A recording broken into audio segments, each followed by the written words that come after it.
Hi, everybody. Hello, I'm Ryan. I'm Bethany. And we are Ryan and Bethany Board Game Reviews. And today we'll be talking about Next Station Paris. This is designed by Matthew Dunson and is published by Blue Orange. But before we talk about that, we just want to remind you to subscribe so you can see all our videos as they come out.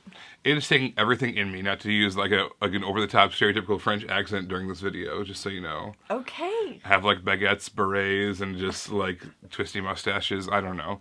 Oh, the twisty mustache would have been fun. You should have done that. I don't think it's I think it's like an Old West thing at this point, less than a French thing. Yeah. It's like a turn of the century French thing. But then you just have to have the whole outfit. Missed opportunity. Yeah, maybe it wasn't a missed opportunity. Yeah, I'm not going to do it. I promise I'm not going to do it. You just did. Oh, yeah, just a little bit. I probably have to do it anymore. All right, so this is Next Station Paris. This is third in the line of the Next Station games from Blue Orange. There was Next Station London, then Tokyo. Now we're on to the city of Paris. These are all games that have to do with the railway system, public transportation, underground system, whatever the case is. All right, so they all kind of have their own little twists to them, things that make them different and stand apart. They're all in a flip and right style game. Basically, what's going to happen is you have 4 rounds. And each round, every player is going to get a colored pencil, and a different colored pencil. And that colored pencil determines where you start on the board. All right, so then what's going to happen is you have a deck of cards. You're going to flip over the top card of that deck, and starting from the place where you are, you're going to get a chance to go to that station that matches that shape. So if you flip a triangle, you're going to draw a line with your colored pencil to the triangle that you were able to have access to. What you are trying to do is you are trying to follow those symbols around so that you can get as many districts, as many different parts of the board as possible. And then on top of that, have one district where you have a whole bunch of different stations that you've kind of dominated. Because it's going to be the multiplier for that round. You're going to take how many districts you were in and multiply it by the one district that you have the most amount of stuff in. So if you're in 6 districts and there's one district where you have 3 people, or 3 stations, you take 6 times 3, your score is 18 for that particular round. All right, then you're going to pass the colored pencil, you're going to new colored pencil, new starting place on the map, do it all over again. You're going to do that 4 times. On the Paris version of the game, there's something called monuments. Monuments all over this city. And if you are able to stop at a monument, you're also going to get additional 2 points at the end of the round, in addition to all the other scorings that happen during that round. So monuments, very cool. You want to get as many of those as possible. Easy points, right? But maybe not.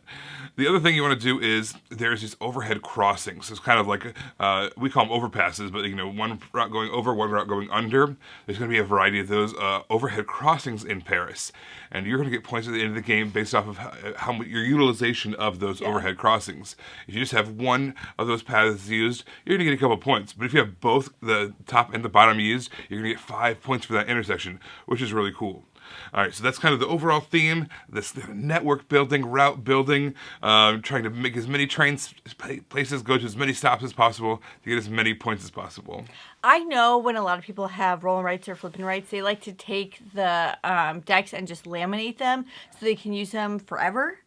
And you get so many sheets in this box, you will not need to do that. Oh my gosh, you are set for a lifetime of gaming. I didn't count them or anything, but they're double-sided.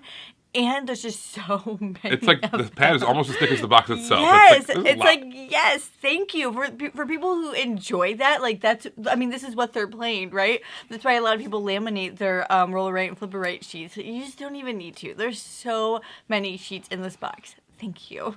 There is an advanced couple scoring modules, which I highly recommend. One of them is called shared objectives. There's a small deck of cards, and you're going to shuffle them up, and you're going to reveal 2 of them. There's kind of global objectives that are going to be out there on the board. Anyone can achieve them, but if you do achieve them, you get some extra points. They're worth 10 points apiece, definitely worth going for, but they're not easy either. And the fact that everyone can go for them is kind of cool. It's not like once I get it, you're no longer capable of getting it. We can both get it, but we both have to work at it, which is cool. All right, and then every one of the Next Station games have an additional scoring module. This particular one's called the City Gates. The City Gates is yet another kind of a bonus scoring module that you're going to be able to mess with. And they all kind of I guess it's kind of like a mini expansion, I guess. Yeah. You can take the city gates and you can play it on any of the other boards. You can't use the shared objectives on any other boards, but, and same thing, London and Tokyo both have a special kind of mini module, and you can use it for the other ones as well. So if you get them all, kind of act all as mini expansions, mini modules within each other, which is pretty cool. It gives you a reason to kind of collect them a little bit. In this game, there's this central station. So in the middle of the board, you can go in to that station, and you can come out anywhere. So that's really cool and an interesting way to get to other parts of the board that might be a bit more challenging to get to. And also, you got to be aware, like, you can't cross yourself. So you just have to be like, can I do this? Do I want to do this to set up the rest of my game? But it is really cool. And I liked seeing that I could just go into this place and then just pop out somewhere else completely different on the board. So that was pretty neat. So one of the things that I was thinking might be a situation where we're going to all end up in the same place because you flip a card and then we all react to it. We all go to a triangle. We all go to a square, whatever the case is. But because we all have a different starting point, that's not going to be a problem. My triangle is going to be completely different than her triangle. So it's going to work out. The other thing is, as you're flipping, there's one of the cards is a kind of a chance to Y off a little bit, which is really nice. If you normally have to kind of keep extending your path and just keep on extending it outwards, which makes sense. You're a trailway, but you get a chance every once in a while to Y off, in which case it gives you more chances to go to places and kind of really go after those various objectives that you have. One of the objectives, another one is that's really hard to do, is have kind of some of your stations be hubs that multiple colors went in and out of. That can be really, really challenging to do, especially getting all 4 of your colors, because you can't overlap with any of them. You can't have the same path be taken up by the same by different colors. Yeah. So having 4 of them end up in the same spot without overlapping is pretty darn tough. So being able to Y off makes that possible. We all have different starting points. We all have different opportunities to kind of make our map our own. I enjoyed this. It was fun. I've liked all the ones that I've played in this line, and this is no different. It wasn't one that I wanted to necessarily play back to back. Like, I played it, I had a good time, I enjoyed it, and I want to move on to something else, but I still did have fun playing it. This is a good, clean system, a good, clean left and right system. I personally think that there's a lot of overlap between the 3 games. Yeah. There are differences. There are cool little subtleties, and each one kind of thematically, if you like, Paris versus Tokyo versus London, maybe you've gone there or you visited there or something, you have some tie to that system, I can see why you would want to own one over the other. Honestly, I don't think you need to own, unless you're a collector, unless you enjoy that, unless it's like one of your favorite systems, I don't feel like you need to own them all. That being said, this one's probably my favorite. This one has the most going on, and it's probably my favorite. Yeah. I enjoy this one quite a bit. And I like this whole system, but I don't feel like you need to have London and Tokyo and Paris, unless it's like totally your jam.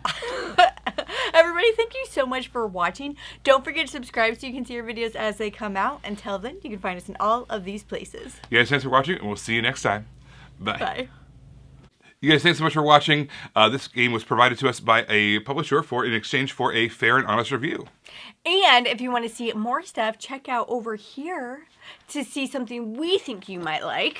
And over here, we think that YouTube has picked out a great video for you you're going to love. Thanks, guys. We'll see you next time. Bye.